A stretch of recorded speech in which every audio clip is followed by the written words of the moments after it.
I am seeing prosperity from the aspect that you should have more than money. More than Yes, okay. you should have the wisdom to call forth money and to call forth whatever you need. That now you're putting money in the picture. And money has always been in the picture. So, my question is but now, it's not the first picture. My question is, this prosperity and then the money thing. Yes. Is money a distraction to a believer? It depends. How? It depends. So first of all, we have come to the agreement that... No, answer this one first. Money can be a distraction. How? The Bible said the love of money is the root of evil. The root of all evil. So that your is Bible where still said money answered all things. The Bible did not say money is the root of evil. That's where we are getting the love of money. It says the love of money. So when you are loving money, that is when it becomes the root of evil. It's not money in itself. Money in itself is just still like your phone. When you love something more than you are supposed to love God, it becomes an idol, and that is what you worship. So money will become a distraction when it becomes an idol or when you start loving money. It's when a man starts loving money that even in church today, you will see people having issues because of money. If there are two things I know that causes problem in churches, it's food and money. Okay. Food and money. You agree?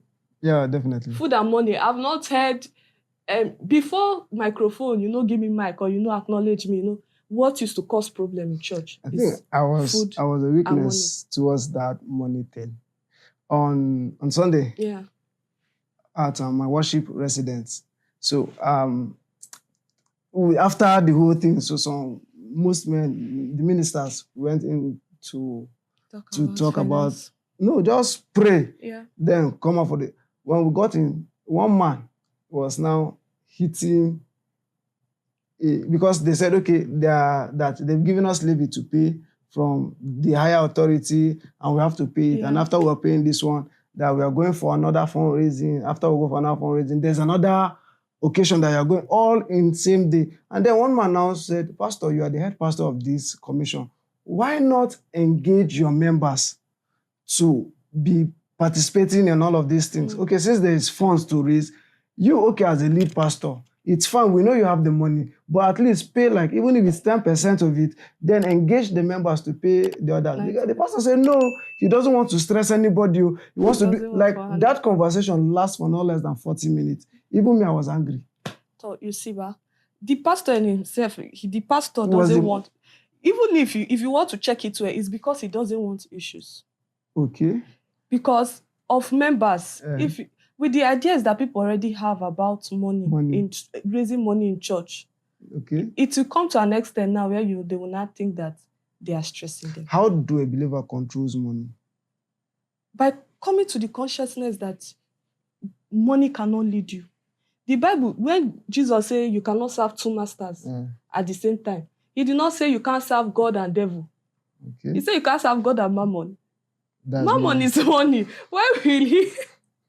About it, compare or not compare, bring God as a master and bring money. It's because man in his entirety has every ability to run after money. It's just something you need to get control of, because naturally it gets to a point in a man's life where when he gets to, you need to look for money. You will marry, let's not talk about marriage. You will build life for yourself. You want to be relevant, right? And you will need money. But there's how you will chase the money. You will forget that God called you to do anything. Okay. So why do we have to start chasing money like that? I mean, I was thinking money was supposed to be answerable to us. I believe that is because there is a level of wisdom that we do not have. Which are? That is what I feel. What are the levels? Level of wisdom that we do not have. It can be based on, like, for example, talking about Abraham. Okay. Abraham, let's leave Abraham. Let's talk about Jacob. Okay. Jacob was serving his uncle. His uncle Laban. Right? Okay, yes. Jacob was serving his uncle Laban. Jacob was broke. Okay. Yes. When Jacob wanted to leave, run away, right? Who gave him a format to be wealthy? It was God. It was from God. So I believe that there is a wisdom that God gives every man for prosperity, for money. It's not like that doesn't excuse the place of work. Hard work. Hard work, because Jacob was hardworking. For him to serve somebody for 14 years and serving the person made the person more prosperous, more richer, right? It means that Jacob was hardworking. But when Jacob wanted to leave, he didn't have anything. But he had, I don't know if I should call it the blessing inside of him, or he had the wisdom.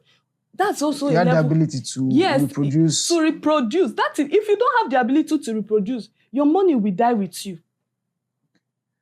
Your money will die with you. I don't want it to look like money is not important. But having the money and not having the ability to sustain it is also poverty. Okay. Not being able to transfer your legacy is also poverty. It's also poverty. Which of Abraham's lineage is poor? Isaac was not poor. With Abraham lineage. You won't think. Abraham lineage. Isaac was not poor. You just said this guy was poor. Who?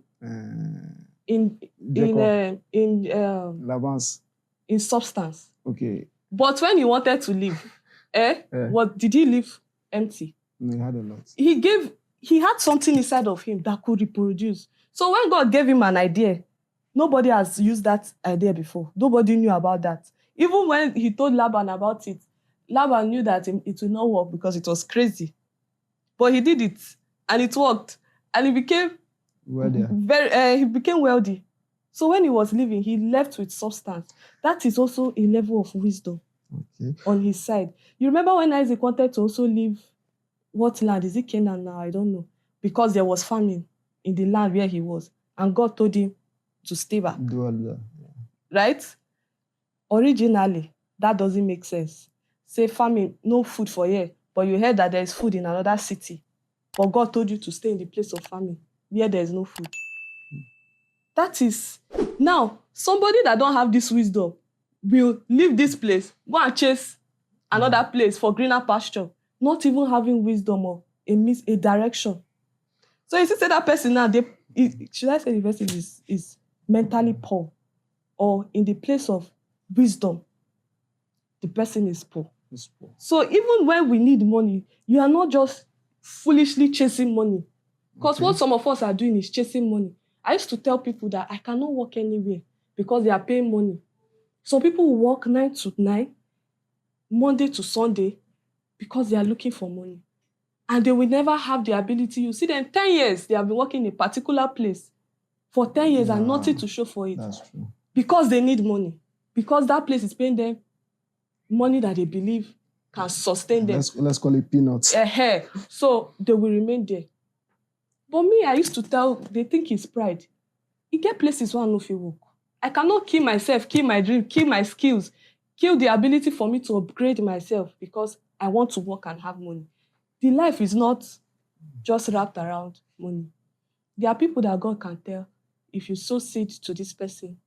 I've heard of many people that have sown their first amount, led by the Spirit, a particular amount of money, sow it, and that was how what they had in their hands became. Now that you're talking about I've heard people talk about first fruit. First fruit. I've heard you have first fruit, you have seed sowing, like normal, and then you have tithes. Which of these answers faster and quicker? I don't know. It's not a Ponzi scheme. It's just based on how God directs. So that let me know if I'll start sowing. What will work for me might not work for you. Okay. Right. Abi? What will work for me might not work for you. What will work for another person might not work for the other person. But is first fruit okay for believers? I don't know. For me, God has not told me to give any first fruit. So you know they do first or fruit? It depends on what they call first fruit. You know you do first if fruit? First fruit is that one that you carry on your salary and go and sow somewhere. I've never done it before. I've done things more crazier than that. But I've never carried my January salary. Full salary. January where they had like this. Carried the full salary. I went to sow. There are people that have done it. Right? And me, I like to, even if I expect when I sow, I don't want it to be like it is an entitlement. So if I sow my first fruit and God does not bless me that very month, we should get problem. But I've not had the leading. All right. If I have the leading, I will sow.